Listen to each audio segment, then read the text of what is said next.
Baik. Selamat malam. Assalamualaikum warahmatullahi wabarakatuh. Salam sejahtera untuk kita semua. Selamat datang di acara malam ini. Kita akan melaksanakan diskusi terbuka mengenai perlukah pekerja kampus berserikat. Saya ucapkan terima kasih bagi teman-teman yang telah hadir menyempatkan waktu di malam ini.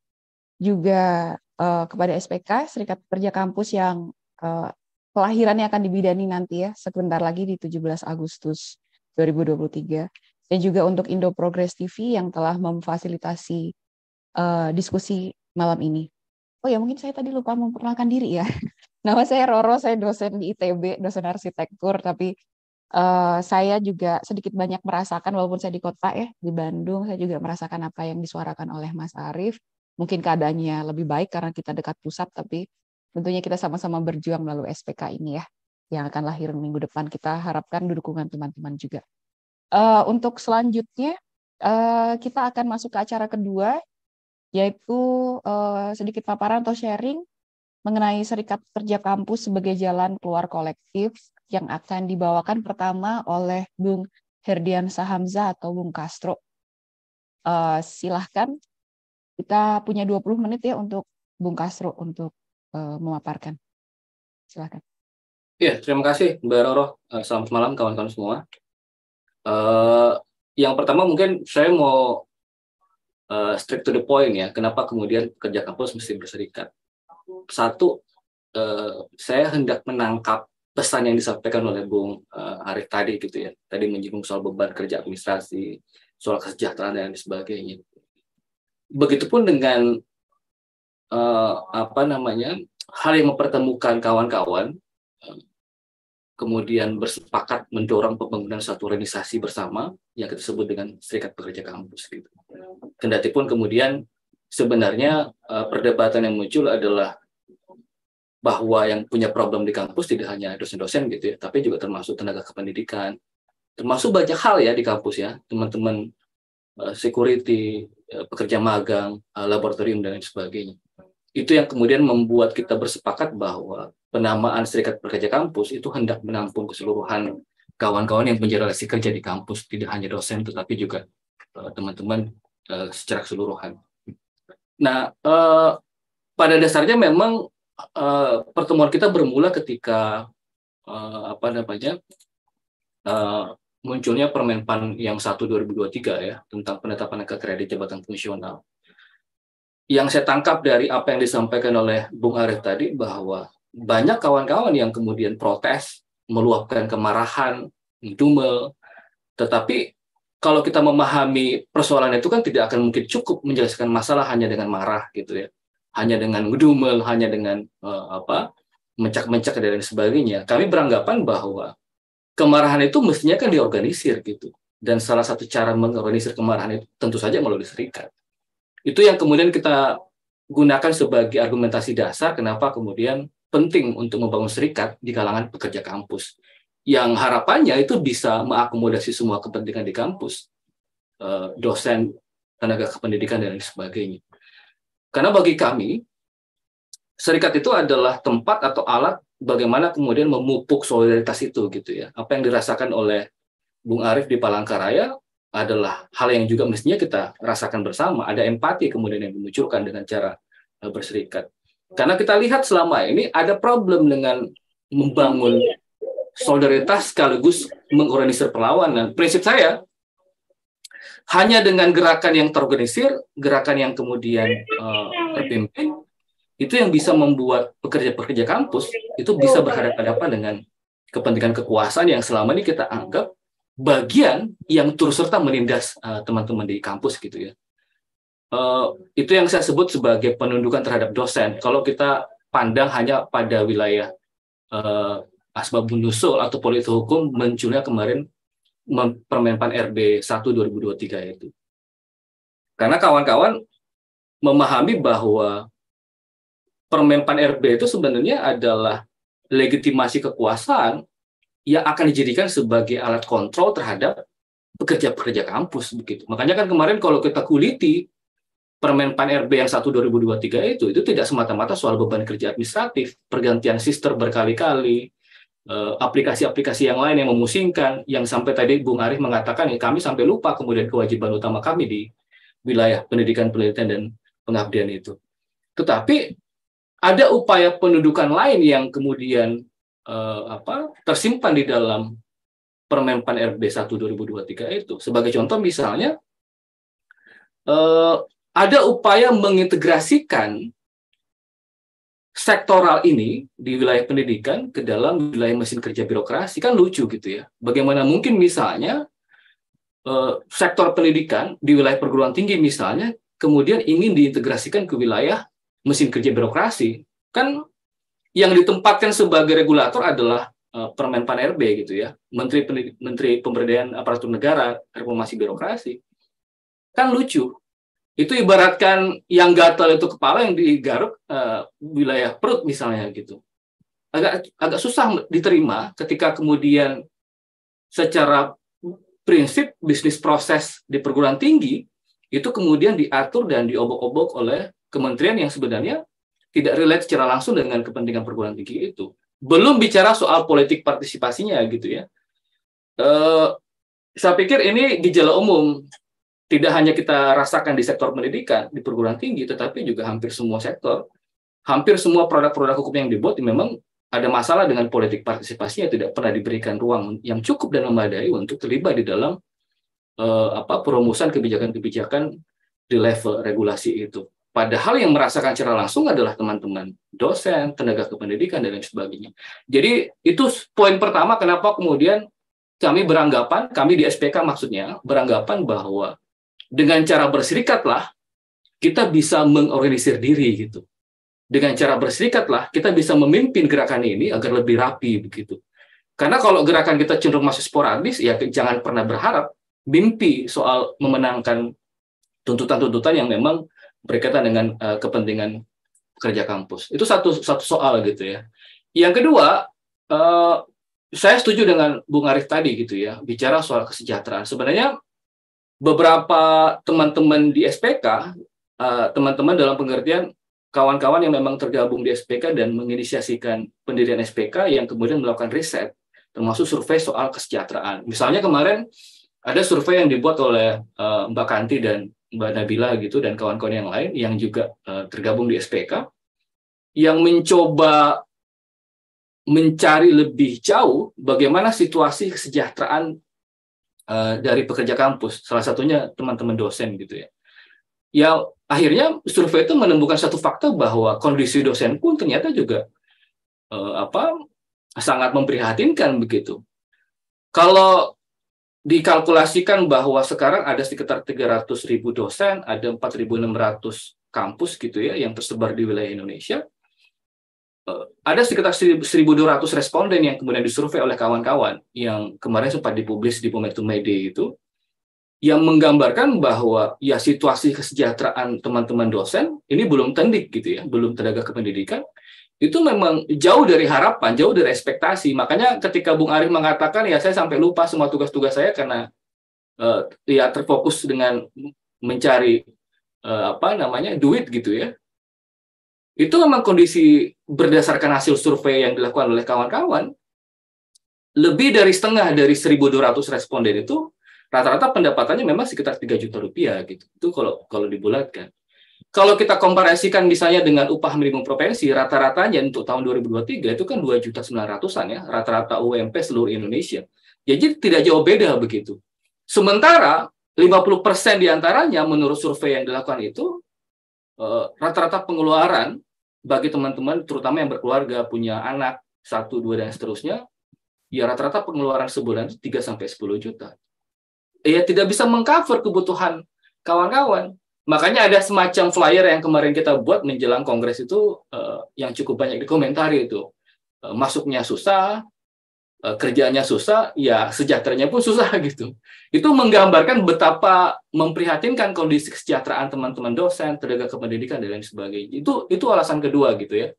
Mungkin ada yang mengatakan, terlalu ekonomisme gitu ketika bicara soal kesejahteraan. Tapi itu fakta yang tidak bisa kita ingkari. Itu memang hampir semua dirasakan oleh teman-teman, baik dosen ataupun tenaga kependidikan. Nah, alasan berikutnya menurut saya, kenapa mesti kerja kampus berserikat, itu juga tidak boleh kita nafikan soal belum sepenuhnya kita dapatkan kebebasan akademik di kampus. Kita tidak bisa menyempitkan makna kebebasan akademik hanya sebatas tridharma itu gitu ya, pendidikan, penelitian, dan pengabdian. Tidak. Kalau kita pakai definisi standar UNESCO misalnya di tahun 1997 di dalam rapat umum, UNESCO akan memberikan definisi yang cukup eksplisit apa yang dimaksud dengan kebebasan akademik gitu. Jadi kebebasan akademik menurut UNESCO itu tidak hanya bicara soal hak atas kebebasan mengajar, kebebasan berdiskusi, kebebasan untuk riset ya, termasuk menyebarkan hasil-hasilnya, kebebasan untuk menyampaikan pendapat secara terbuka, kebebasan untuk tidak mendapatkan sensor secara institusional gitu ya, itu yang kerap kali juga kita dapatkan. Termasuk menurut UNESCO, kebebasan akademik itu adalah kebebasan untuk terlibat di dalam keputusan-keputusan politik, baik di dalam ataupun di luar kampus. Tapi kalau mendengar cerita dari kawan-kawan Papua ya, kemarin sayang sekali karena alasan persekusi, kekhawatiran persekusi, kawan-kawan di Papua itu bukan menolak, tetapi belum siap untuk menyampaikan secara terbuka apa yang dialami di sana gitu. Ceritanya sederhana gitu ya. Mereka mendapatkan persekusi karena persoalan atau tindakan diskriminatif karena persoalan etnisitas gitu. Bahkan dalam wilayah kebebasan akademik yang saya maksud tadi, salah satunya adalah soal kebebasan riset, mereka mendapatkan perlakuan yang diskriminatif.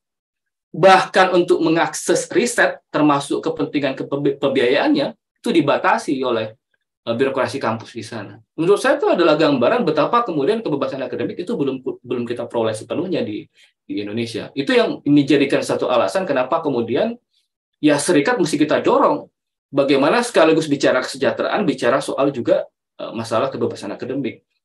Karena kalau mengutip Terence Karani gitu ya, profesor yang memang sudah lama melakukan kajian dan riset soal pendidikan di University of Lincoln di Inggris, dia bilang, ya hak kita untuk melakukan penelitian, pendidikan, dan pengabdian itu hanya bisa kita peroleh dengan layak di bawah pelaksanaan kebebasan akademik sepenuhnya. Gitu. Tanpa itu kita tidak bisa dapatkan.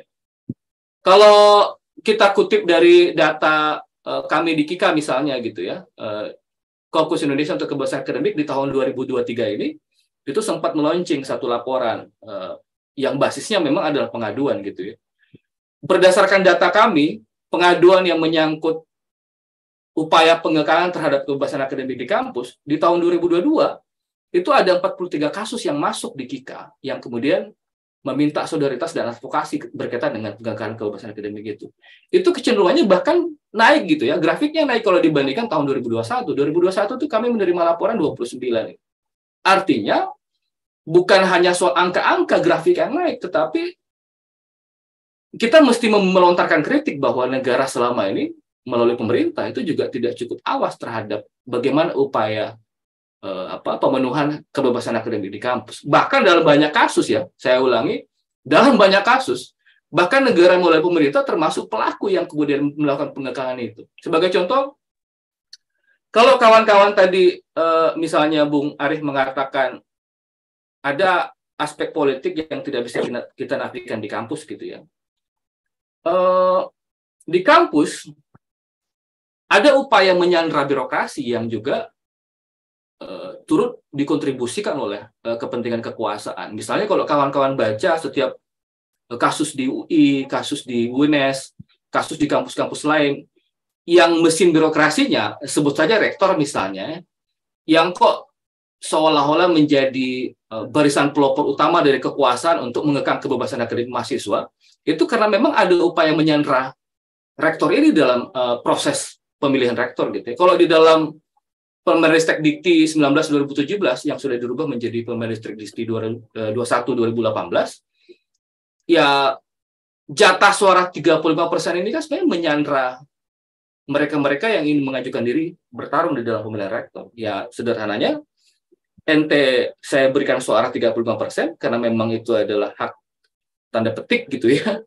Hak yang dipaksakan di dalam ketentuan itu yang kemudian merubah konstelasi politik yang menyandra kepentingan rektor. Jadi jangan heran kalau banyak kasus rektor-rektor adalah mesin pemukul atau mesin penggebuk kekuasaan yang paling sering kita dapatkan di dalam berbagai banyak kasus gitu.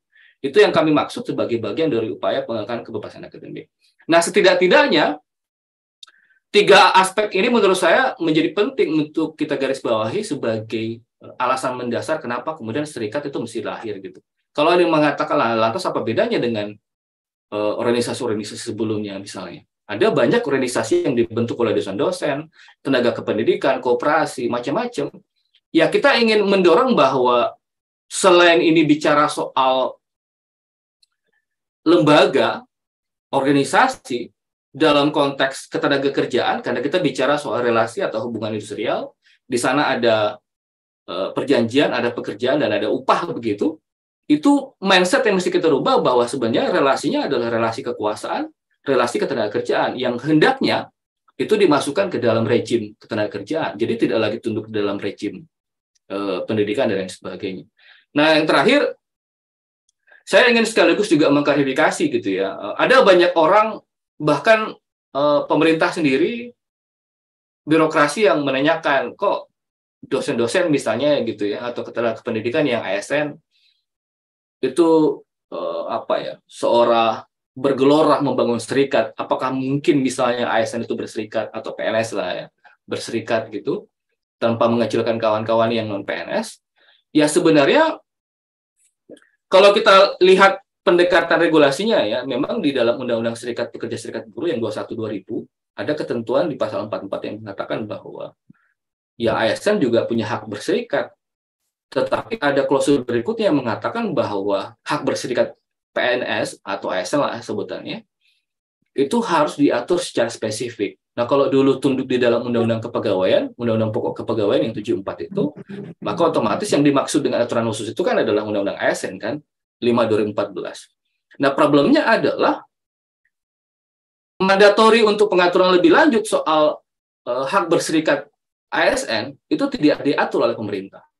Sementara yang kita maknai sebagai organisasi para ASN itu hanya terbatas di Korpi selama ini kan. Itu semacam upaya pendudukan juga ketika kemudian serikat untuk ASN itu dikunci atau dilokalisir hanya kepada serikat tunggal yang bernama Korpri gitu. Padahal kalau kawan-kawan memahami dengan baik, Undang-Undang Serikat Pekerja Serikat Buruh yang 21/2000, Undang-Undang 13/2003, Undang-Undang PPHI yang 2/2004, bagaimanapun serikat itu selalu dimaknai punya prinsip atau sifat yang mestinya kan bebas, terbuka, mandiri, dan demokratis. Di mana bebasnya, di mana terbukanya, di mana demokratisnya kalau kemudian kita dipaksakan tunduk ke dalam satu terikat tunggal yang bernama Korpri. Makanya kemudian kami beranggapan bahwa kebebasan berserikat bagi teman-teman termasuk yang ASN sekalipun mestinya itu dibuka secara luas.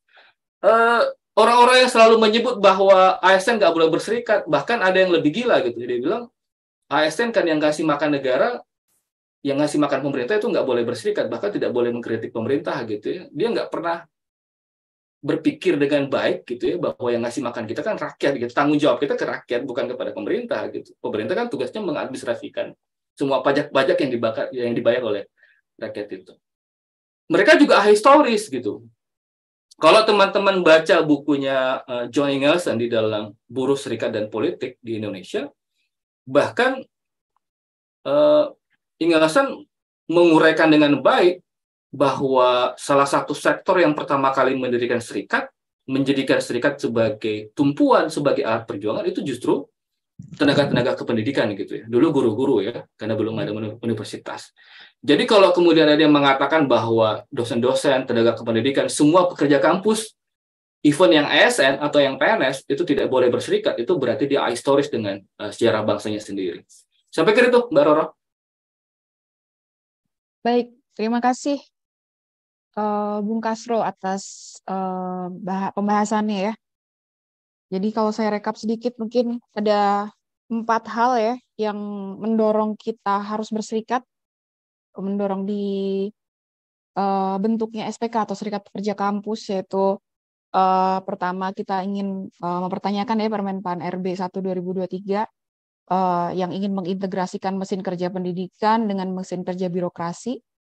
Kemudian yang kedua, kita ingin mengupayakan kesejahteraan teman-teman dosen yang sampai saat ini dinilai belum tercukupi kesejahteraannya. Kemudian yang ketiga, ingin mendorong kebebasan akademik yang sebenar-benarnya, yang tadi sudah dipaparkan menurut UNESCO, ada banyak kategorinya ya.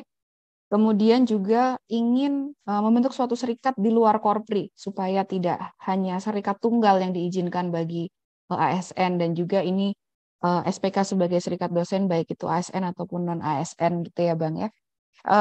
Baik, terima kasih untuk Bung Castro. Saya akan lanjutkan ke pembahas kedua kepada Ibu Indrasari Chandraningsih atau Ibu Asih, akan juga memberikan tanggapan terhadap keluh kesah yang telah dipaparkan oleh Mas Arief di awal tadi. 20 menit Ibu untuk Mbak Asih, silahkan. Oke, terima kasih banyak. Maaf, selamat malam semuanya. Saya mau melengkapi saja dari apa yang tadi Mas Castro sudah sampaikan. Apakah dosen harus berserikat? Iya, gitu. Tetapi kenapa harus berserikat? Pertama-tama dosen itu harus mau mengakui bahwa dirinya adalah pekerja, ya, atau buruh. Kita sudah kenal banyak sekali pelajaran-pelajaran serikat pekerja di kampus yang sudah pernah ada atau sudah ada. Itu kesulitannya terutama adalah karena dosen sulit menganggap dirinya sendiri adalah pekerja, apalagi kalau disebut sebagai buruh, ya. Sebetulnya dosen atau tendik di kampus itu kan burin, ya, bukan bucin tapi burin, buruh intelektual gitu, yang memang dia merupakan subordinat dari majikannya. Majikannya siapa? Kalau di tingkat kampus negeri, majikannya ya rektor. Tapi kalau di tingkat kampus swasta, majikannya bisa yayasan. Gitu. Nah, apa yang tadi diceritakan tentang keluh kesah itu sebetulnya merupakan sebuah indikasi bahwa perguruan tinggi kita itu itu atau tercemar gitu. Sebab saya mengutip satu kolega dosen saya di Unpar, Pak Sabta Dwi Kardana, yang mengatakan bahwa pada dasarnya kegiatan belajar mengajar di perguruan tinggi itu adalah kegiatan jasa pelayanan pendidikan yang melibatkan manusia. Jadi dosen sebagai penyedia jasa kepada mahasiswa, saya sebut sajalah jasa intelektual gitu ya, untuk mendidik dan mencerdaskan mahasiswa itu sebetulnya fokusnya adalah pada manusia. Kalau kesejahteraan dosennya itu memprihatinkan, bagaimana mungkin dosen bisa serius fokus untuk menyiapkan diri untuk mentransfer ilmu, pengetahuan, pengalaman kepada mahasiswanya. Nah, tetapi bagi saya serikat pekerja kampus ini yang tadi Mbak Roro bilang seminggu lagi nih lahir gitu ya, saya kira memang perlu mengambil langkah yang punya seperti brand image gitu ya, bahwa ini adalah serikat pekerja kampus yang image-nya itu berbeda dengan serikat pekerja yang sudah kita kenal. Nah, serikat pekerja itu punya image buruh pabrik, ya, orang-orang yang bekerja di pabrik, meskipun sejak reformasi itu muncul serikat pekerja di sektor jasa. Nah, sebetulnya serikat pekerja kampus ini bisa masuk dalam satu kategori serikat pekerja di sektor jasa.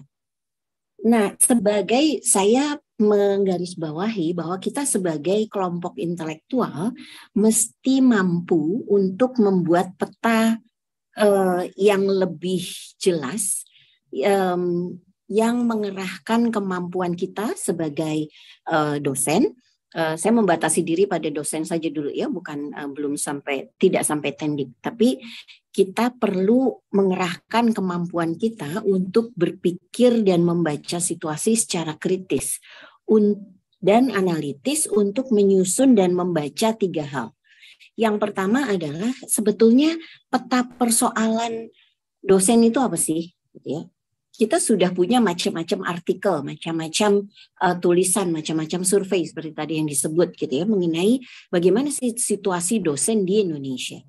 tetapi kita belum membuat sebuah konsolidasi peta. Ya, problemnya itu dialami oleh tadi Mbak Roro bilang iya di ITB sama juga sih, sama di mana tadi Palangkaraya atau ya. Palangkaraya. Tapi derajat persoalannya pasti berbeda ya. ITB itu mau gimana juga tetap universitas nomor 2 atau nomor 3 di Indonesia atau mungkin di Asia gitu ya. Nah, menurut saya kita perlu kritis dan analitis untuk membuat peta persoalannya di berbagai level. Di berbagai level itu maksud saya sebetulnya 2 level aja sih, level pemerintah dan level universitas. Sekali lagi saya menekankan kalau universitasnya negeri ya majikannya mungkin rektorat ya, tapi atau dikti aku nggak tahu. Tapi kalau universitas swasta kayak di Parahyangan itu petingginya itu adalah yayasan. Nah, apakah problem-problemnya mirip atau sebetulnya problemnya beda-beda tipis gitu ya? Nah, kalau kita sudah berhasil membuat peta persoalannya, kemudian kita perlu untuk mengidentifikasi sebetulnya prioritas dalam tanda kutip lawan kita tuh siapa? Gitu. Siapa sih yang menyebabkan dosen tidak sejahtera? Siapa sih yang menyebabkan beban administratif itu menjadi sebagian besar kerja dosen ketimbang waktu untuk mengisi diri, membaca, berpikir, menulis, meneliti dan seterusnya gitu. Kemudian kalau kita sudah identifikasi, kemudian tentu saja pakai data ya, berdasarkan data yang kita nih para dosen sebetulnya udah terbiasa ya mengumpulkan data secara sistematis gitu untuk menyusun strateginya gitu. Kalau mau pakai kata perlawanan itu strategi perlawanannya itu harus betul-betul berbasis data gitu. Tadi Mas Castro mengatakan bahwa ternyata ada ya penindasan, ada eksploitasi dan sebagainya. Kalau saya analogikan situasi dosen dengan situasi buruh pabrik nih ya, gitu. Itu sebetulnya beda-beda tipis gitu karena saya mendapat input nih dari 2 kawan baik saya yang mengatakan bahwa sebetulnya kalau disejajarkan itu problemnya sama. Itu mungkin istilahnya beda tapi problemnya sama. Soal misalnya lembur nggak dibayar gitu ya. Tadi ada ilustrasinya kalau dosen harus membimbing skripsi gitu ya. Itu lembur atau bukan gitu ya. Kalau misalnya ada pemotongan tunjangan insentif itu kalau setarakan dengan buruh pabrik itu apakah pemotongan premi misalnya ya, premi hadir atau premi kerajinan dan seterusnya. Nah,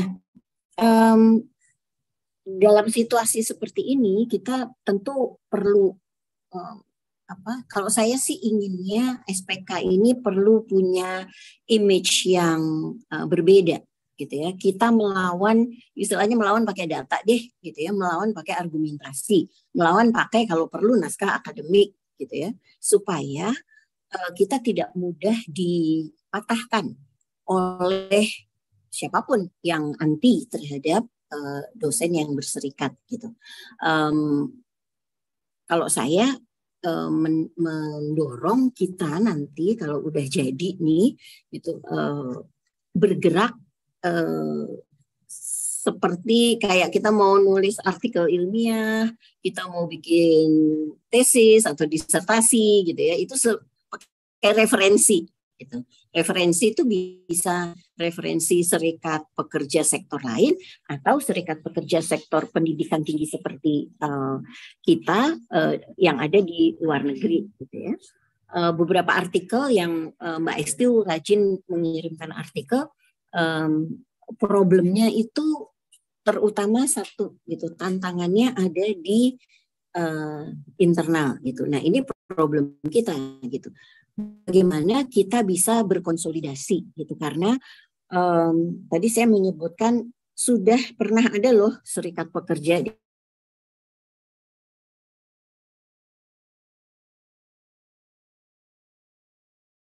Mbak Asih, ini nge-freeze ya? Bukan di saya saja ya? Iya, kayaknya problem jaringan dibahas sih.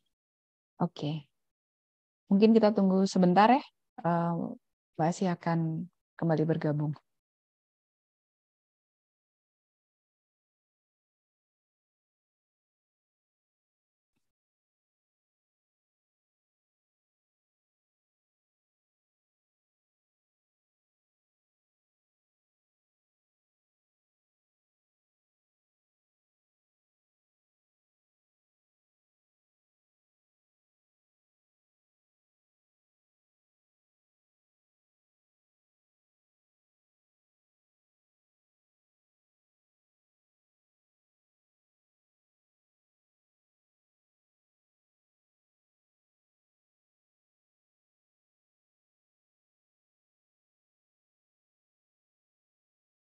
Oke, sambil menunggu,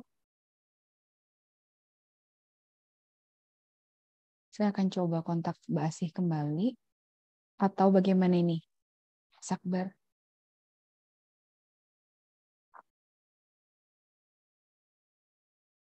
Kita tunggu 1 menit dulu ya. Jika saya sudah berusaha kontak beliau, jika bisa kembali, kita akan fasilitasi untuk melanjutkan. Tapi kalau dalam 1-2 menit tidak kembali, mungkin kita bisa melanjutkan ya. Mohon maaf atas gangguan jaringan ini.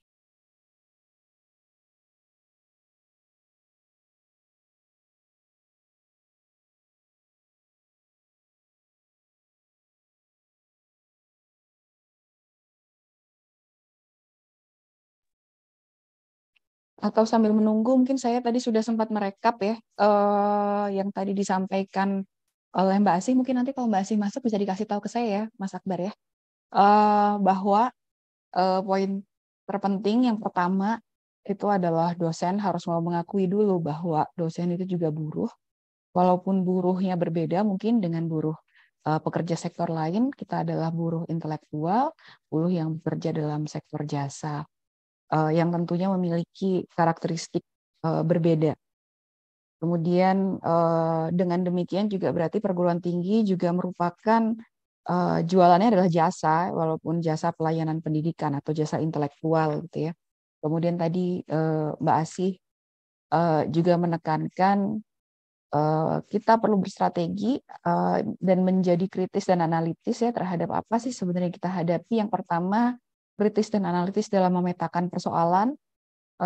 Jadi persoalannya tuh ada dalam layer yang mana, apakah pemerintah atau universitas, dan universitas juga siapa yang kemudian kepalanya ya, rektor atau yayasan, kemudian sebenarnya siapa lawan kita, atau kalau mau menggunakan kata lawan ya, siapa yang menyebabkan dosen tidak sejahtera. Kemudian perlu kritis analitis juga dalam menyusun strategi perlawanan. Dosen-dosen karena sudah biasa melakukan research ya, kita juga harus melakukan perlawanan berbasis data, berbasis naskah akademik, menggunakan referensi sehingga tidak mudah dipatahkan argumennya ya. Kemudian tadi Mbak Asis juga menyebutkan problem-problem, banyak problem yang mungkin bisa kita fasilitasi dengan usaha kita ini, seperti lembur nggak dibayar gitu ya, pemotongan tunjangan insentif. Itu merupakan permasalahan-permasalahan yang juga dihadapi oleh buruh di sektor lain. Ini sebenarnya saya langsung relate ya. Saya kemarin semester lalu aja, saya ada 2 mata kuliah yang saya tidak mendapatkan SKS dan tidak mendapatkan insentif hanya karena jenis mata kuliahnya tidak dapat diklaim di BKD. Jadi akhirnya juga saya nggak tahu nih akhirnya bagaimana ya. Katanya sih akan didapatkan mendapat insentif, tapi juga ternyata sampai sekarang saya belum menerima. Jadi juga kalau di saya, pengalaman saya pribadi, insentif yang diberikan juga tidak pernah jelas sebenarnya insentif apa yang saya terima. Karena masuknya tidak jelas dengan tidak ada keterangannya bahwa ini sedang pembayaran apa dan rinciannya pun tidak ada, sehingga saya tidak tahu apakah saya sudah dibayar atau belum untuk kegiatan-kegiatan saya ya. Mungkin ini juga satu hal yang bisa kita kejar, transparansi terhadap apa yang kita lakukan. Kita sebenarnya tidak menuntut lebih dari hak kita ya. Jadi saya rasa ini makanya kita perlu mendukung ini hadirnya Serikat Pekerja Kampus yang akan lahir 17 Agustus nanti. Saya mengundang semua rekan-rekan yang berpartisipasi di Zoom dan juga di YouTube untuk bergabung ya di tanggal 17 Agustus nanti mulai jam 8 pagi kita akan ada kongres pembentukan SPK atau Serikat Pekerja Kampus. Baik, untuk melanjutkan saya rasa Mbak Asih belum masuk ya, Mas Akbar ya. Kalau begitu mungkin kita bisa melanjutkan acara. Dari 3 paparan sebelumnya, saya sekarang mengundang Mas Abdil Mugis Mudofir dari Indo Progress untuk memberikan tanggapan dari 3 presenter sebelumnya. Silahkan 20 menit untuk Mas Mugis ya. Oke, terima kasih Mbak Roro. Selamat malam kawan-kawan sekalian. Mungkin merangkum dan memberikan tanggapan secara umum ya atas apa yang sudah disampaikan oleh kawan-kawan pembicara tadi dari pertama sampai ketiga, dari Mas Arief ya ke Bung Castro ke Mbak Asih. Saya mungkin akan memberi gambaran lebih umum gitu dari keluh kesah dan tinjauan kritis yang disampaikan oleh Bung Castro dan Mbak Asih tentang perlunya pekerja kampus berserikat. Jadi pertanyaannya, perlukah pekerja kampus berserikat? Saya kira saya akan menjawab itu lewat, ya, jawabannya tentu perlu, tapi bagaimana kita menjustifikasi mengapa perlu berserikat bagi para pekerja kampus di berbagai universitas dan institusi. Dan saya akan menjawab itu lewat tinjauan historis, perbandingan, dan mungkin secara agak teoretik sedikit. Oh, ini ada Mbak Asih, udah datang nih. Gimana Mbak Roro? Mau Mbak Asih dulu? Mbak Asih, bisa dengar Mbak Asih? Apakah sudah siap untuk misalnya melanjutkan?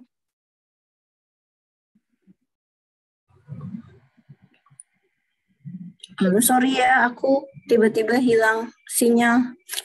Oke, ini masih akan dilanjutkan atau sudah cukup tadi paparannya, Mbak Asih? Nanti dilanjutkan di diskusi atau bagaimana? Iya kali ya, Mbak Roro. Aku gimana? pun sebetulnya saya udah hampir selesai sih tadi. Apa? Tadi aku sampai mana ya? Sampai kita melawan pakai data, naskah akademik, dan referensi gitu. Mau dilanjutkan dulu Mbak? Mungkin sebelum mumpung Mas Mugis belum. Oke, boleh. Punten ya Mas Mugis ya. Ya, nggak apa-apa. Silakan Mbak kasih Asih. waktu dulu ya supaya lengkap. Oke. Iya. Mangga, silakan. Jadi sebetulnya memang penting dosen berserikat gitu ya, tetapi memang kita harus sangat memperhatikan siapa sih sebetulnya lawannya gitu ya. Ada orang-orang yang mengatakan bahwa sebetulnya tidak berbeda dengan isu pekerja lain adalah regulasi pemerintah. Regulasi pemerintah itu tentu saja dari dikti, dan ternyata PAN-RB juga menjadi regulator yang bikin repot ya, jadi lebih runyam lah kehidupan di kampus gitu ya, sehingga misinya untuk mencerdaskan bangsa itu menjadi tidak bisa dijalankan dengan sangat baik. Catatan saya yang terakhir adalah bahwa kita mesti mempelajari serikat-serikat kampus yang pernah ada atau sudah ada atau yang akan ada. Itu bagaimana caranya supaya kita bisa lebih kompak gitu. Bagaimana kita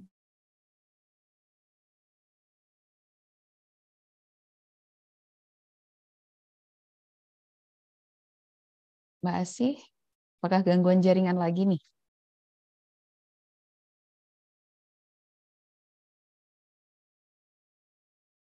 Oke.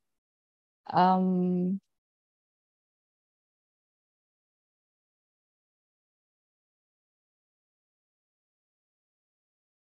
Mbak Asih?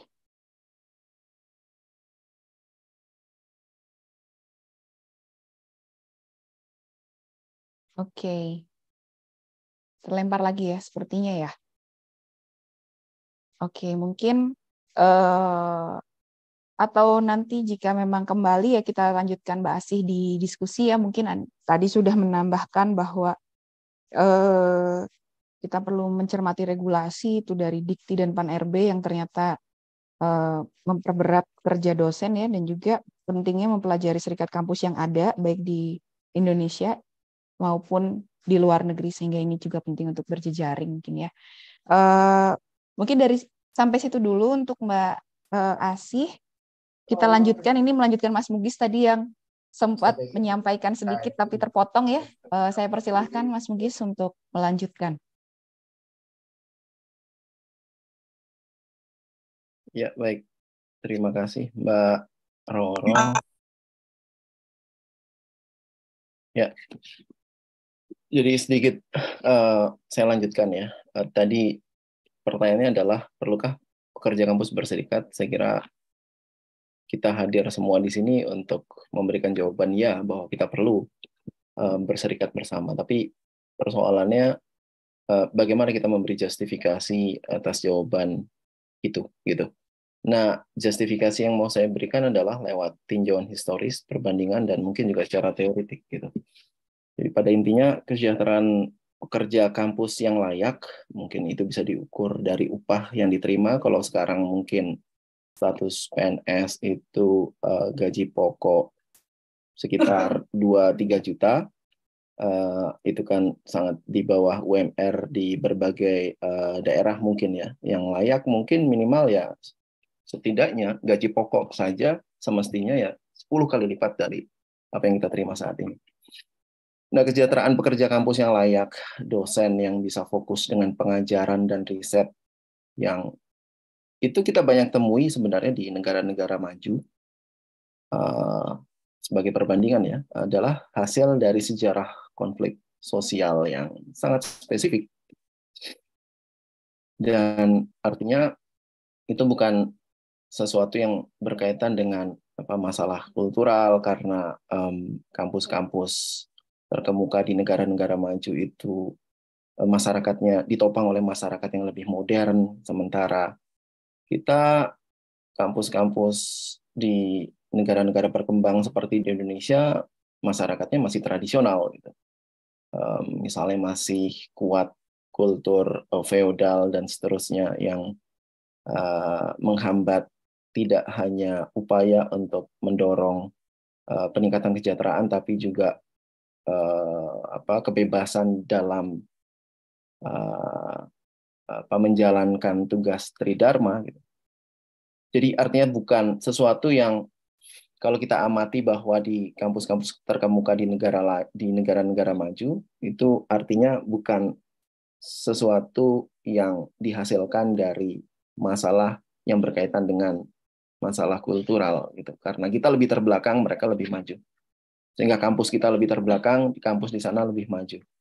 Tapi itu lebih berkaitan dengan sejarah konflik sosial, yang salah satu aktor penting dalam konflik itu adalah buruh yang berserikat. Di antaranya juga pekerja kampus yang berserikat. Jadi kesejahteraan pekerja kampus yang baik adalah bagian yang merupakan bagian dari social security, kan ya, secara umum di dalam negara.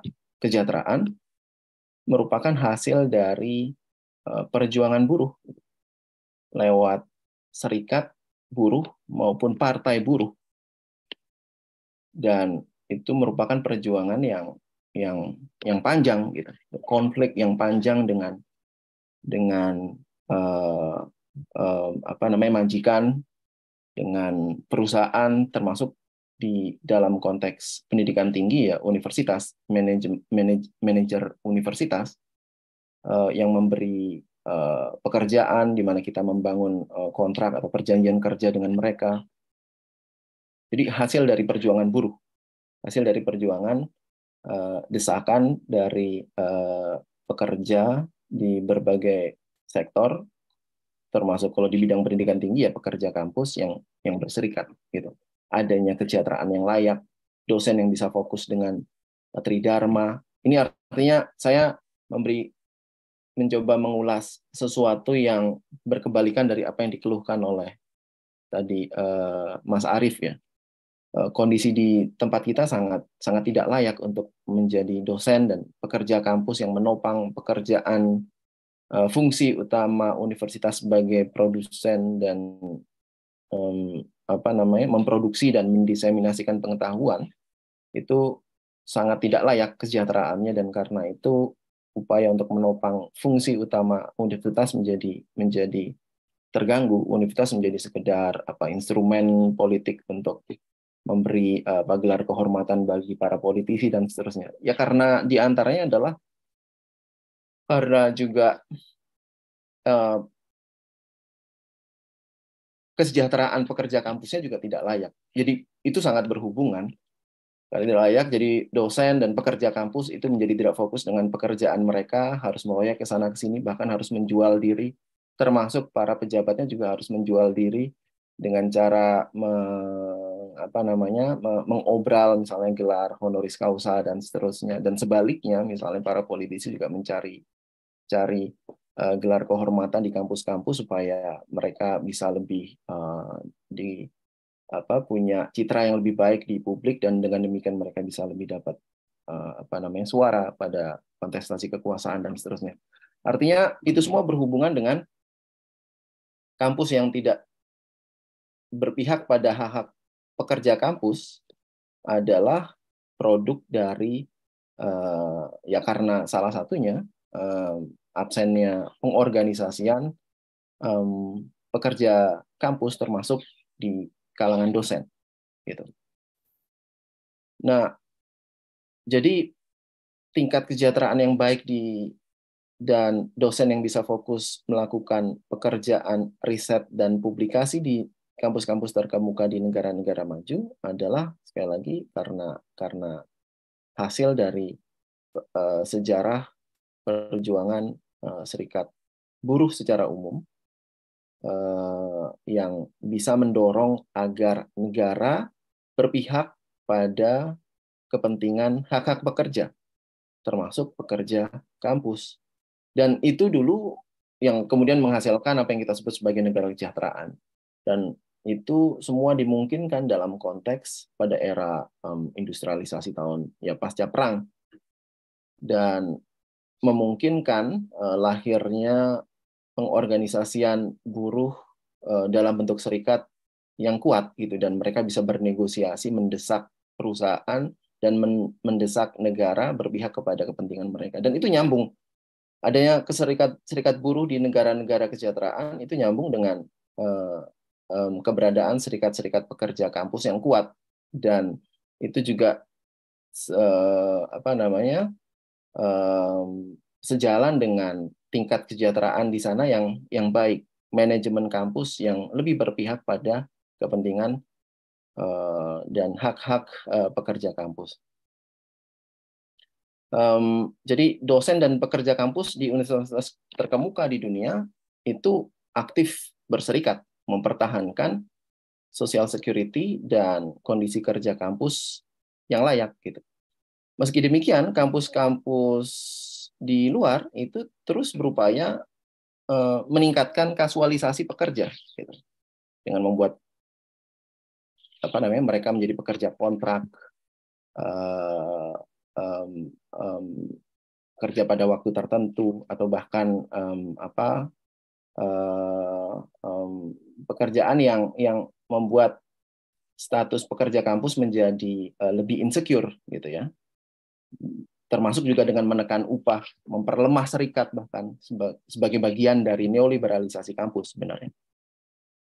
Dan itu karena sebenarnya berangkat dari proposisi bahwa serikat pekerja adalah ancaman buat neoliberalisasi kampus yang dilakukan lewat manajemen kampus. Artinya kampus-kampus terkemuka di negara-negara maju sebenarnya melihat bahwa keberadaan serikat kampus itu tetap penting untuk melawan neoliberalisasi kampus itu, mempertahankannya dan terus memperjuangkan kesejahteraan pekerja kampus untuk menopang tujuan utama universitas gitu. Jadi keberadaan serikat pekerja di negara-negara di kampus-kampus terkemuka itu tidak lantas meskipun mereka memiliki tingkat kesejahteraan yang layak dan bisa lebih fokus mengajar dan meneliti, kampus tidak tinggal diam, mereka terus berusaha menekan hak-hak pekerja kampus gitu, dan itu membuat bahwa serikat pekerja di sana terus melakukan desakan-desakan dan bernegosiasi untuk mempertahankan setidaknya tingkat kesejahteraan yang layak gitu. Artinya kesejahteraan dan kondisi kerja yang aman, yang secure itu bukan kalau kita melihat dari pengalaman di tempat lain, dari sejarah secara historis, kesejahteraan dan kondisi kerja yang secure untuk para pekerja kampus itu bukan hasil kebaikan negara atau perusahaan, tapi karena dipaksa oleh kekuatan sosial progresif. Dipaksa. Bukan karena negaranya berbaik hati, pemimpinnya berbaik hati, menteri pendidikannya berbaik hati, atau karena perusahaan, manajer universitasnya berbaik hati. Tapi karena dipaksa oleh kekuatan sosial progresif agar mereka berpihak pada kepentingan pekerja kampus.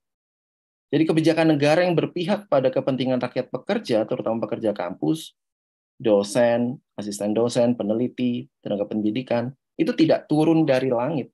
Kita tidak bisa sekedar berharap bahwa dosen itu akan dapat tingkat kesejahteraan yang lebih baik jika mungkin menterinya si A atau si B dan seterusnya.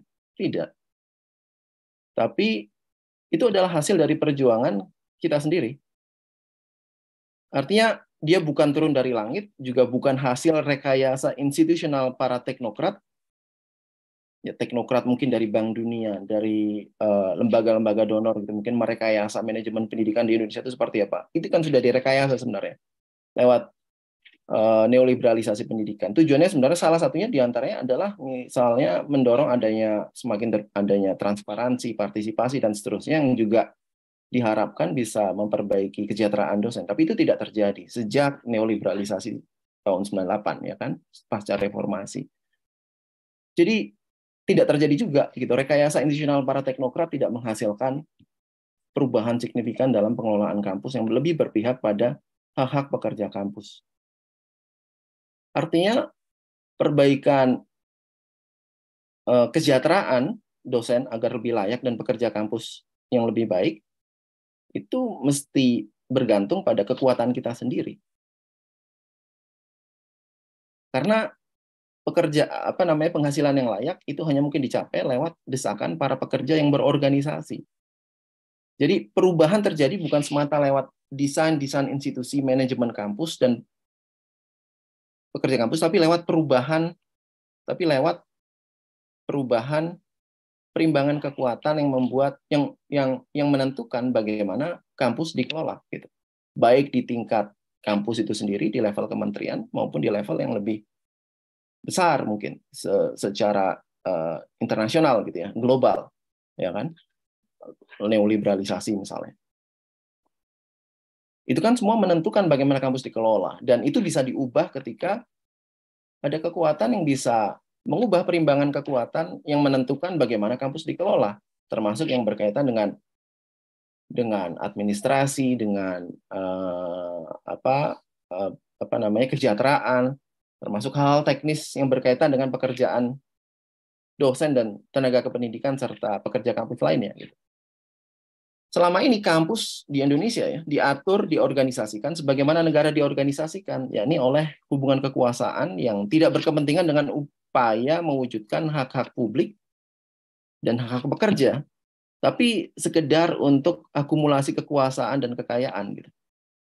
Lalu bagaimana para pekerja kampus melakukan desakan, mendorong perubahan perimbangan kekuatan? Ya dengan cara berserikat dan berorganisasi. Pertanyaan berikutnya, mengapa serikat?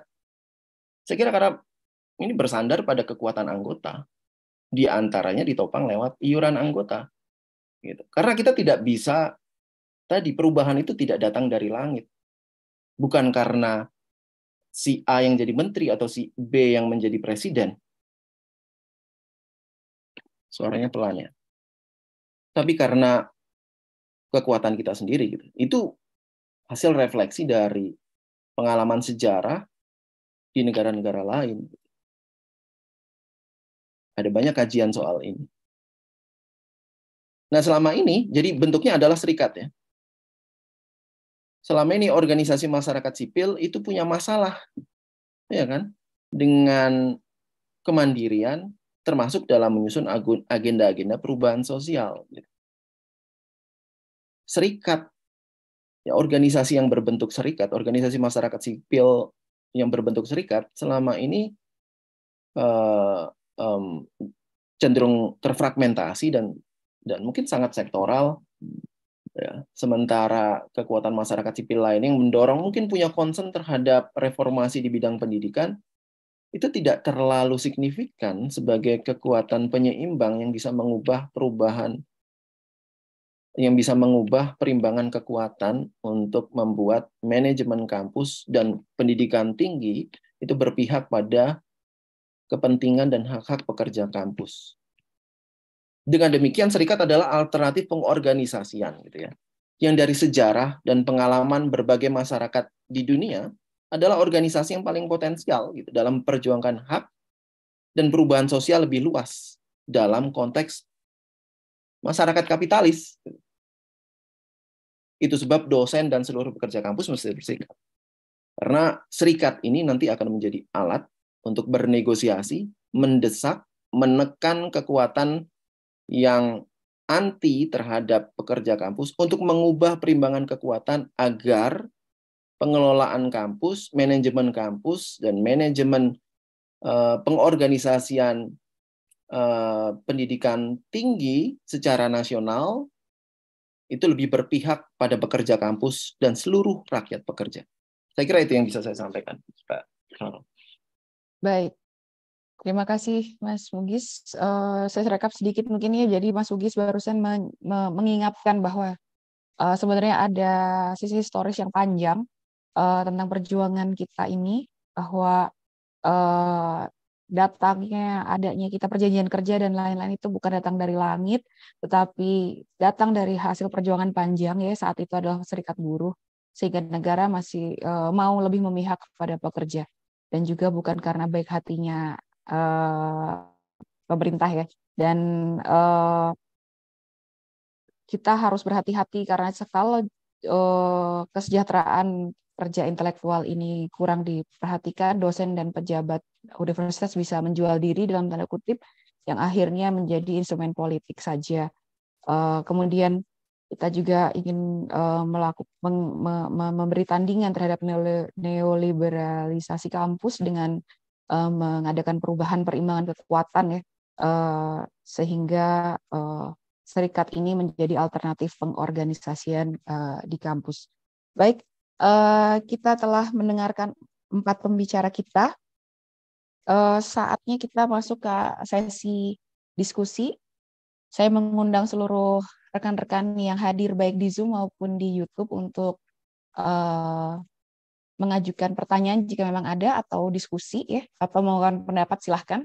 Tidak harus berupa pertanyaan jika memang ada pendapat lain misalnya yang ingin disampaikan kepada para pembicara kita. Di ini kita sudah ada juga yang berkomentar di Zoom. Mas Agus, apakah masih ada? Mas Agus berkomentar, saya setuju kampus berserikat, namun saya pikir dosen bukanlah pekerja. Mungkin Mas Agus ingin menyampaikan pendapatnya atau tidak? Apakah masih ada? Oh iya, silahkan Mas Agus. Mungkin bisa open cam jika berkenan. Baik, terima kasih. Mohon izin, suara saya terdengar? Agak kecil Mas, boleh sedikit mendekat kecil, mungkin ya? Ke mic.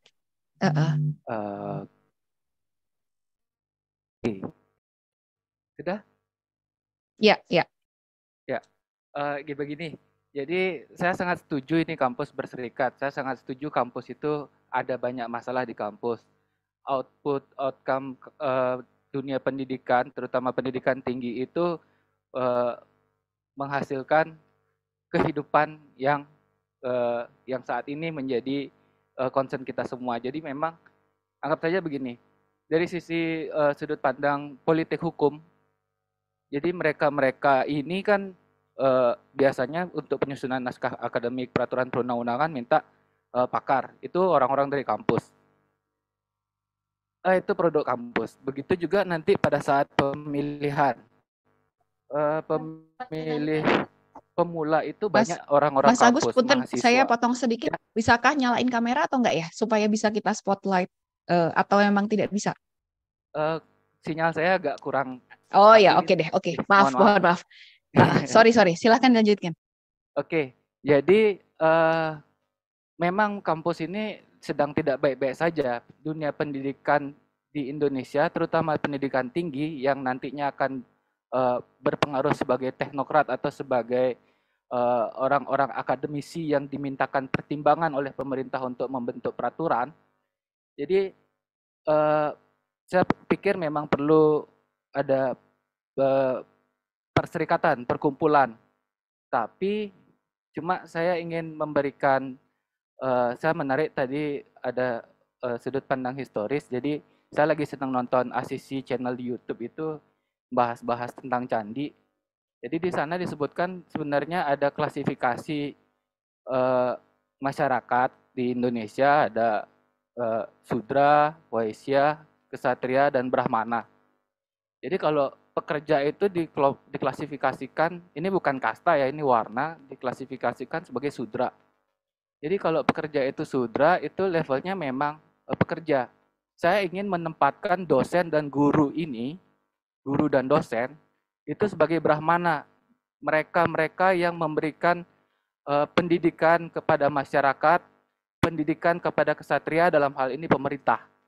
Jadi saya ingin memposisikan dosen dan guru dan tenaga pendidik yang mengelola kampus itu, termasuk tenaga di administrasi Dikdasmen lah, pendidikan dasar dan menengah, itu sebagai orang-orang Brahmana, orang-orang di, kalau dulu di candi-candi itu disebut pasraman ya, kayak di gunung begitu. Tapi memang untuk kesejahteraannya itu memang mereka punya cara-cara sendiri. Jadi ada yang memang dari rajanya yang memang sangat membutuhkan ilmu-ilmu dari para Brahmana ini. Begitu kurang lebih, mudah-mudahan bisa ditangkap. Jadi untuk berserikat saya sangat setuju demi perbaikan Indonesia. Itu kurang lebih. Baik. Terima kasih, Mbak Roro. Baik, terima kasih sekali Mas Agus. Jadi Mas Agus ini mungkin melihat agak berbeda bahwa dosen dan guru ini ada sebagai level Brahmana gitu ya. Bukan Sudra, bukan Ksatria, tapi Brahmana. Mungkin bisa ditanggapi, siapa yang akan menanggapi? Bung Kasro, Mbak Asih? Atau Mas Mugis mungkin? Bagaimana cara melihatnya ini? Kalau saya Mbak Roro ya, sebentar. Ya, silakan. Singkat aja, kalau saya sih nggak setuju.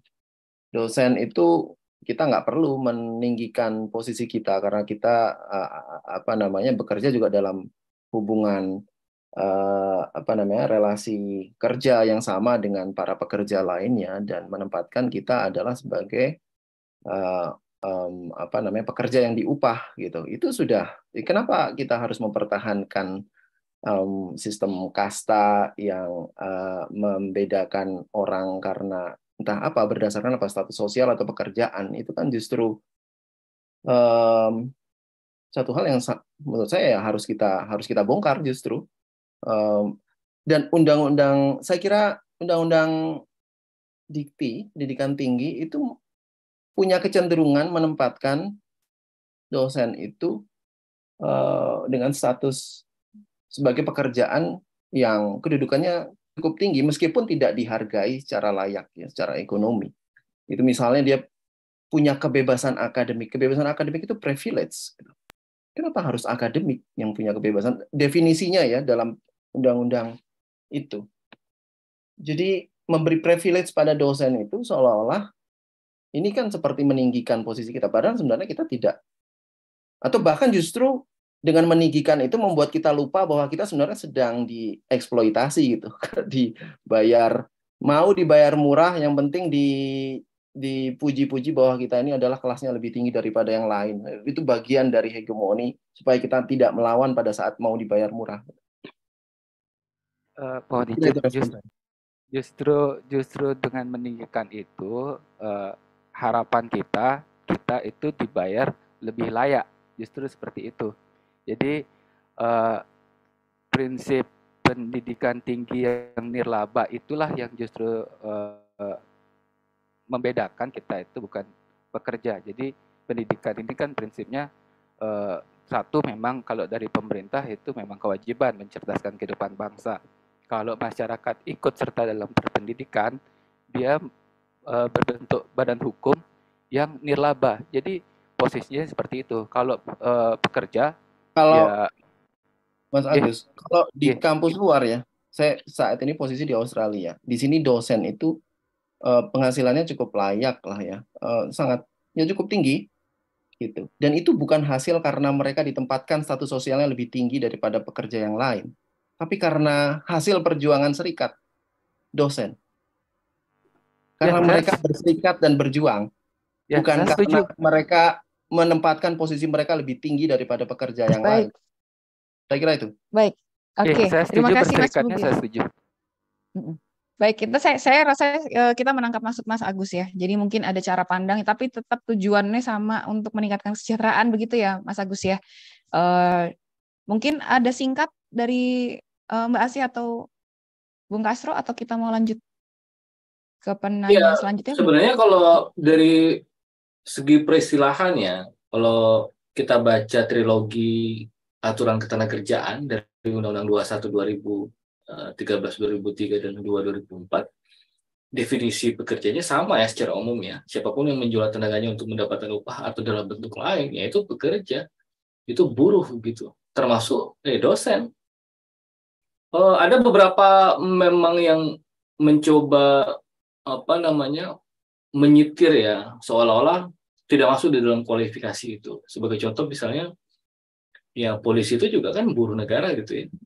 Kendati pun bedanya ya polisi punya senapan, punya pistol, punya seragam, punya sepatu laras. Meskipun kalau kita mau jujur ya sepatu laras, pistol, seragam itu dibuat sama buruh juga kan di pabrik gitu ya. Tapi kalau mau membuat definisi yang lebih spesifik, saya pikir pekerja itu kan ditentukan tidak dalam konteks definisi umum tadi. Sepanjang dia punya unsur pekerjaan, perjanjian kerja dan upah, yaitu pekerja gitu. Kalau tadi Mbak Asih yang saya tangkap kan Mbak Asih mengkualifikasikan ya ini sektor jasa gitu ya, buruh jasa. Karena yang dijual adalah jasa pendidikannya, tanda petik begitu ya. Jadi agak susah untuk tidak mengatakan bahwa sebenarnya dosen adalah buruh gitu. Pakai definisi apapun yang buruh. Tapi kalau yang saya tangkap niatnya Bung Agus bahwa mestinya dihargai lebih layak, itu saya setuju gitu. Kan bicara fungsinya gitu ya, bahwa dosen, tenaga pengajar itu punya fungsi bagaimana membangun kecerdasan bangsa itu dalam konteks fungsinya itu mestinya dihargai lebih layak. Cuma kan situasinya sekarang tidak seperti itu gitu ya. Yang mengerikan, situasi kesejahteraan dosen-dosen di Indonesia sekarang yang sangat mengerikan, sangat memprihatinkan begitu. Itu justru yang menjadi poin pokok kenapa kemudian serikat itu mesti lahir untuk menjawab kalau katanya Bung Bugis tadi ya tuntutan historis tadi itu, tuntutan perjuangan panjang bagaimana kemudian melahirkan kesejahteraan bagi dosen-dosen. Itu mesti dijawab dengan perjuangan panjang juga gitu. Baik, saya rasa jelas ya yang diungkapkan Bung Kasro. Saya harus lanjut lagi nih karena kita juga waktu terbatas. Ini saya sudah perkirakan kayaknya akan agak molor, mungkin 15-20 menit ya, nggak apa-apa. Ini ada di YouTube juga ada komentar, sebenarnya cuma komentar, sekedar cerita dulu kampus ada pemotongan gaji cukup besar. Saya cerita ke Humas Dikti, mereka malah bilang kami nggak ada wewenang ke finansial yayasan karena nggak diatur undang-undang masalah ini. Jadi kami tidak berdaya. Jadi finansial dosen PTS nggak diatur undang-undang. Jadi yayasan bebas mau melakukan apa saja di bidang finansial. Mungkin Mbak Asih yang di PTS memberi tanggapan mungkin singkat ya Mbak ya. Kita masih ada penanya yang raise hand juga. Iya, terima kasih. Ini juga kalau yang di PTS kan juga sangat tergantung ya, besar kecilnya PTS itu, kaya miskinnya si yayasannya, kebijakan yayasannya dan seterusnya gitu. Jadi memang ada kewenangan-kewenangan tertentu untuk menentukan bagaimana sih sistem penggajian di dalam sebuah universitas gitu, karena kemudian juga sangat tergantung status hubungan kerjanya bagaimana gitu, karena sekarang kan ada dosen tetap, ada dosen tidak tetap, ada dosen kontrak, ada dosen luar biasa, ada dosen tamu gitu-gitu kan gitu. Nah itu juga masing-masing punya rate-nya sendiri gitu, dan setahu saya itu memang ada kewenangan yayasan gitu. Nah seberapa yayasan bersedia mengalokasikan dana untuk gaji pekerjanya itu saya kira jadi kewenangan ya gitu. Tapi juga menarik sih sebetulnya. Kemudian muncul pertanyaan, sebetulnya berapa persen sih dari seluruh biaya operasional sebuah perguruan tinggi untuk membayar dosen, tendik, dan seterusnya dengan macam-macam status hubungan kerja itu. Tetapi yang saya ketahui adalah di mana-mana kampus sekarang memang persis seperti di pabrik gitu, bahwa orang sekarang status hubungan kerjanya itu juga makin lama yang tetap makin sedikit gitu. Nah ini juga perlu jadi catatan kita gitu ya, apakah nanti terutama di dalam serikat pekerja itu mau kasih privilege kepada yang pekerja tetap, atau pokoknya semua yang kerja di kampus apapun hubungan kerjanya boleh masuk ke dalam serikat pekerjanya. Itu Mbak Roro. Terima kasih. Ini Baik. ada Mas Rizky dari tadi udah angkat tangan, Mbak. Iya nih, saya akan mempersilahkan Mas Rizky Merdietio Budi, sorry ya, namanya agak susah, Mas. Saya invite, silahkan. Iya, terima kasih waktunya. Saya dari tadi mendengarkan dan tertarik dalam serikat ini, apalagi mungkin nanti saat terjadinya serikat sesuai dengan paparan-paparan tadi, mungkin perlu ada segmentasi ya di dalam serikat gitu ya. Misalkan ada teman-teman di serikat yang bagian untuk mengerjakan penelitiannya. Seperti tadi kan kita harus melawan dengan data dan lain-lain. Jadi ya apalagi datanya kalau bisa sampai kita publikasi ya, karena kita secara naluriah adalah tetap seorang peneliti ya, tetap kita publikasikan, dan itu akan kita jadikan persenjataan tadi kalau untuk melawan. Lalu mungkin pasti teman-teman ada yang dari bagian legal, ada yang bagian untuk dari desain dan lain-lain. Mungkin segmentasi di dalam perserikatan nanti akan lebih mempermudah pergerakan kita. Begitu. Terima kasih. Baik, silahkan ditanggapi Bung Castro atau Pak Mugis atau Mbak Ansi ini yang akan kira-kira serikatnya akan seperti apa? Apakah ada masukan ini? Ya, sebenarnya dalam pra menuju Kongres kita ada lumayan panjang ya, akan kita rencanakan disahkan di Kongres 17 Agustus nanti.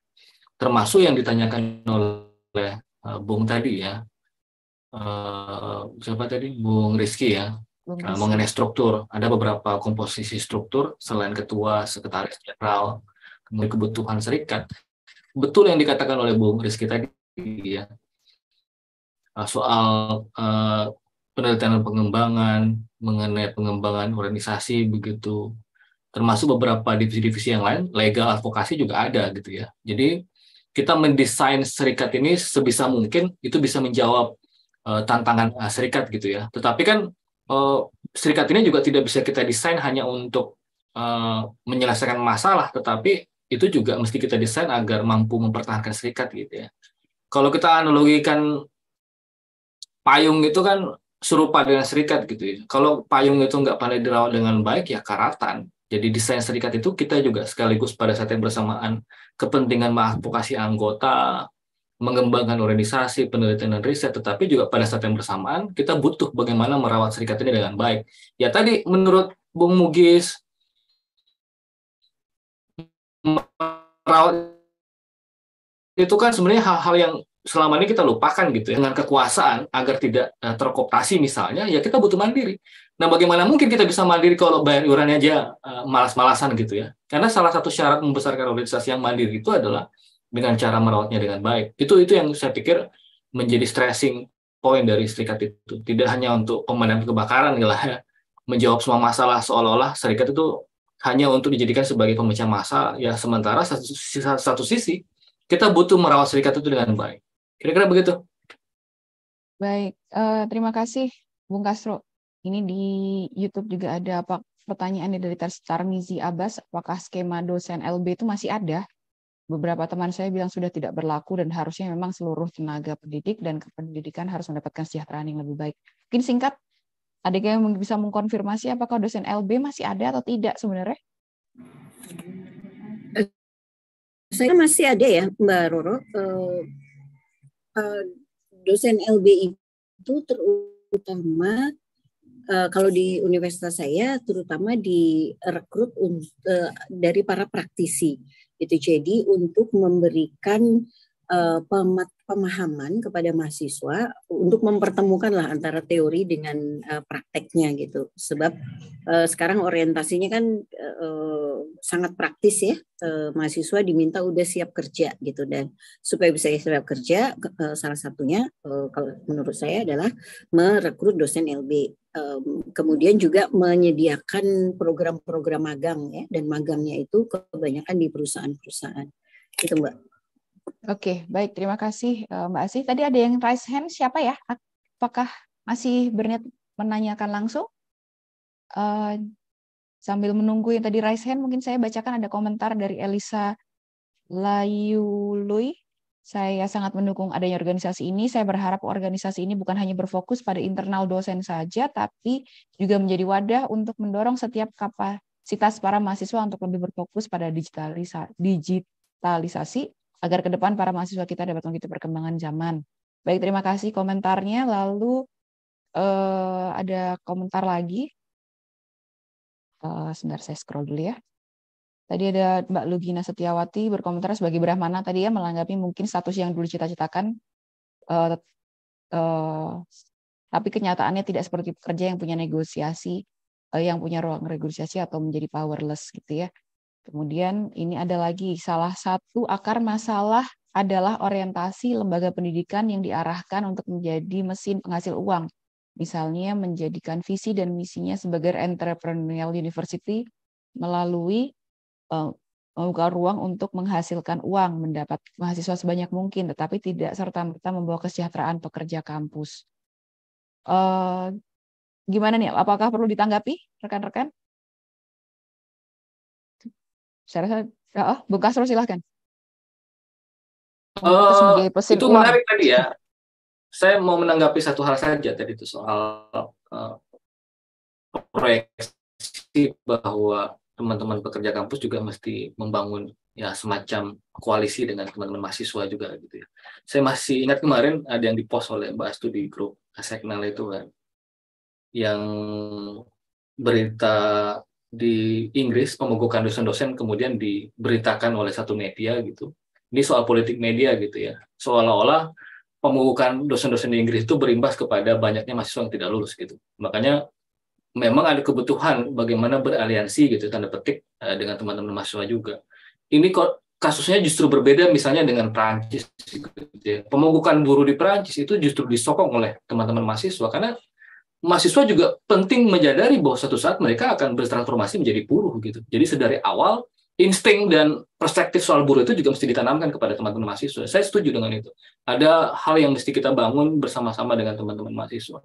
Apalagi kalau dalam dunia kampus ya dosen dan mahasiswa kan juga adalah sivitas akademika gitu, statusnya sama gitu. Justru kita berusaha mendorong agar politik partisipasi juga bisa dibangun di kampus kan. Bayangkan coba berbagai macam regulasi dibuat di kampus tapi tidak pernah melibatkan teman-teman mahasiswa, itu kan padahal yang paling merasakan dampaknya juga adalah teman-teman mahasiswa gitu. Saya pikir SPK mesti didesain juga agar lebih mampu bicara banyak soal isu-isu sektoral juga yang lain gitu ya. Kan tadi di awal saya sempat menyinggung soal ekonomisme gitu ya. Saya pikir SPK juga ke depan itu mesti akan bicara lebih banyak juga di luar sektoral SPK gitu ya, di luar isu pendidikan tinggi. SPK mesti bicara soal HAM, SPK mesti bicara soal politik perempuan, SPK mesti bicara soal lingkungan, macam-macam. Jadi kita tidak boleh sempit memahami isu sektoral itu sebagai hal yang berdiri sendiri, tetapi mestinya dipahami sebagai bagian yang integral dengan kebijakan ekonomi politik secara umum gitu. Saya pikir. Baik, terima kasih Bung Castro. Ini ada lagi komentar ya atau pertanyaan bahkan dari YouTube oleh Muhammad Solihin. Kira-kira apa perbedaan utama gerakan dan agenda strategis SPK dibandingkan organisasi profesi dosen mainstream seperti ADI atau IDRI? Mungkin ada yang bisa menjelaskan? Bung Castro, Pak Mugis, atau Mbak Asih?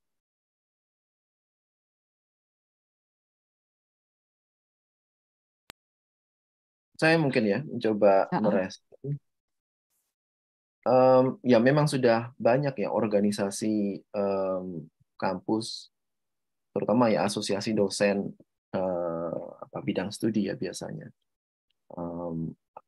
Ikatan kalau arsitek juga ada juga ya Mbak Roro ya, apa tuh? Ikatan Arsitek Indonesia. Ya, Ikatan Arsitek Indonesia. IAI. Ikatan Sosiologi Indonesia yang kayaknya mati suri tuh. Kalau Ikatan Sosiologi Indonesia. Dan saya kira organisasi-organisasi ini cenderung lebih ya cenderung sektoral satu, yang kedua umumnya ya orientasinya pada profesionalisme gitu, menunjang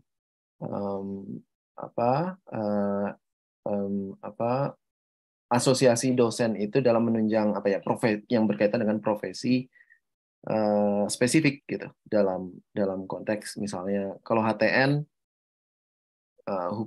di hukum gitu misalnya, yang menunjang sejauh apa saya nggak tahu ya, ini mungkin Bung Castro yang juga masuk ke dalam asosiasi dosen HTN itu ya berkaitan dengan hal-hal yang isu hukum ya, tata negara dan seterusnya. Jadi mungkin lebih sektoral, menyangkut aspek profesionalisme dan seterusnya. Dan ya mungkin juga beberapa ada yang cukup progresif yang merespon isu-isu publik gitu. Nah, serikat ini saya kira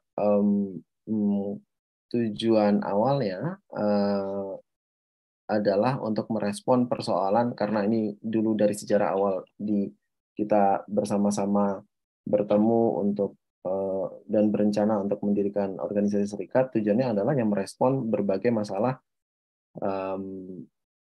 yang dihadapi oleh pekerja kampus gitu, tidak hanya dosen tapi juga pekerja kampus dari berbagai status dan level pekerjaan gitu ya, yang berbeda-beda, untuk menuntut agar ada perbaikan tingkat kesejahteraan maupun status pekerjaan yang lebih layak begitu kira-kira. Jadi yang itu bisa menopang tidak hanya ya terutama ya berjalannya fungsi universitas dengan lebih baik gitu tentu saja. Jadi lebih punya tujuan yang lebih general saya kira. Thank you Mas Bugis untuk tanggapan ini. Ternyata di chat juga ada Raden Riki Herdiansyah menanggapi juga ya, kalau asosiasi dosen lain lebih menonjolkan komersialisasi ke ranah promosi kampusnya, dalam artian di mana dia bekerja maka ia akan mempromosikan universitasnya.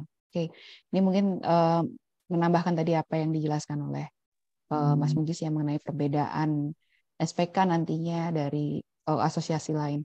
Baik, kemudian ini juga ada pertanyaan dari Ruzaki, apakah di PTS tidak menyiapkan jabatan fungsional? Apakah di PTN tidak menyiapkan tunjangan jabatan fungsional dosen?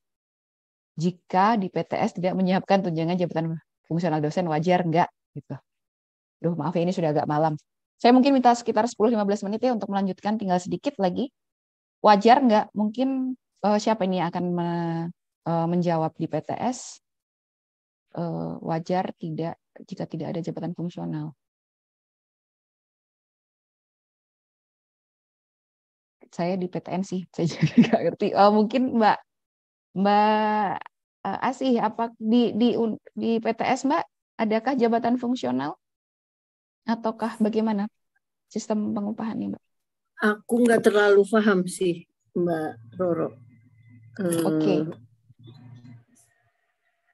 Oke, jadi mungkin kita bisa daripada salah ya. Nanti mungkin ini menjadi satu yang kita bawa ke isu SPK ya, mengenai dosen-dosen di PTS memiliki jabatan fungsional atau tidak. Ini kemudian, kan kalau saya mungkin Mbak Roro ya sedikit ya. Ini soal tunjangan ya. Kalau saya punya pandangan bahwa dosen atau mungkin pekerja kampus secara umum itu ya tidak perlu terlalu banyak tunjangan ya. Gaji pokoknya aja yang ditinggikan gitu. Ya kan? Kalau kita menuntut peningkatan kesejahteraan pekerja kampus ya, gaji pokok itu yang harus ditinggikan, bukan menambah tunjangan ini itu dengan berbagai prasyarat administrasi yang macam-macam. Ya kan? Dan itu kan menjebak kita sendiri gitu. Jadi saya kira ya kita mesti berpikir melampaui tunjangan ini, tunjangan itu gitu. Yang tuntutan utama kita menurut saya ya gaji pokok harus minimal 10 kali lipat gitu mungkin. Oke. Gaji pokok minimal 10 kali lipat. Mungkin akan ada semacam desain upah layak pekerja kampus gitu ya. Kalau teman-teman sempat mendiskusikan soal upah layak buruh nasional gitu ya. Sempat juga teman-teman di AJI kan juga sempat upah layak wartawan gitu. Mungkin suatu saat kita juga mesti mendesain bagaimana kalkulasi perhitungan itu agar bisa disebut sebagai layak. Mungkin tagline-nya nanti upah layak kerja kampus misalnya gitu secara nasional. Itu mesti ditopang oleh data statistik tadi seperti saran. Kasih ya. Nah, kita bikin kajian tentang kelayakan upah pekerja kampus. Oke. Mantap. Oke, kita ada yang raise hand ini. Bapak Agus Nurofik. Mungkin menjadi penanya terakhir ya. Saya maafkan tidak bisa terima kasih Bu. Semuanya. Terima kasih Bu Roro. Narasumber yang lainnya, saya ingin nanyakan Bu ya. Dengan adanya serikat pekerja kampus ini Bu ya, oke lah Bu ya, kita memang berharap ada ini ya. Cuma saya ingin gebrakannya ini. Ini mungkin kalau negeri ini nggak terlalu masalah ini menyangkut kesejahteraan, mungkin nggak terlalu signifikan untuk kesejahteraan untuk PNS ya, untuk yang dosen negeri. Tapi ini saya harapkan kita akan lebih fokus sebenarnya ini adalah ke PTS. PTS ini lebih banyak masalah di kesejahteraannya, baik gaji maupun dan lain-lainnya. Itu pun akan banyak masalah. Saya ingin dengan adanya serikat ini lebih mendobrak lagi, lebih gebrakannya ke PTS-PTS, bukannya ke PTN lagi soalnya. Ini harus paham dengan PTS. Karena ini adalah serikat. Seperti serikat pekerja, SPMI. Itu kan kebanyakan kan perusahaan swasta. Perusahaan swasta yang tidak sejahtera, bukannya BUMN atau yang lainnya. Gitu. Saya ingin dengan adanya serikat ini lebih menggebrak lagi dari PTS-PTS yang ada di seluruh Indonesia. Itu Bu, terima kasih. Dan saya ingin tahu gimana prospek ke depannya, rencana ke depannya untuk dengan adanya SPK ini. Oke, terima kasih Bu. Baik. Selamat malam. Terima kasih Pak Agus. Waalaikumsalam warahmatullahi wabarakatuh. Jadi Pak Agus mengingatkan bukan hanya PNS ya, dosen yang di PTS ini malah seringkali lebih banyak masalah. Ini juga saya menanggapi yang ada di YouTube. Bagaimana kita menanggapi kasus pemotongan gaji bagi dosen yang dilakukan oleh yayasan akibat finansial yang tiba-tiba buruk. Apakah itu akan dianggap sebagai eksploitasi dosen secara material juga? Ini berkaitan juga ya, karena PTS itu hidup dari yayasan. Bagaimana tanggapannya? Apakah ini masuk agenda SPK? Mungkin Bung Castro atau Bung Mugis atau Mbak Asih akan menanggapi. Bung Castro mungkin? Iya, Bung Agus tadi bersatu yang kita perdebatkan di dalam mendorong kerja SPK ke depan adalah ya tidak hanya di PTN, tapi itu di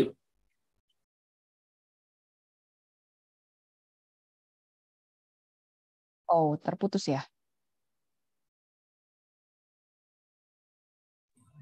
Saya mungkin bisa bantu sedikit Mbak Roro. Silakan. Bahas. Kita mesti ingat juga bahwa yang namanya PTS itu kan kelas-kelas ya. Ada PTS yang sangat sejahtera, misalnya kita sebut saja BINUS gitu ya, atau PTS yang entah apa gitu, yang entah kan banyak sekali beberapa bulan yang lalu PTS yang tiba-tiba ditutup oleh pemerintah. Padahal pemerintah juga yang memberikan izin gitu ya. Jadi kalau soal membicarakan PTS tentu saja SPK juga mencakup para pekerja kampus di PTS gitu. Tetapi sekali lagi seperti saya sampaikan di presentasi awal tadi, kita mesti paham dulu juga gitu peta PTS itu seperti apa gitu.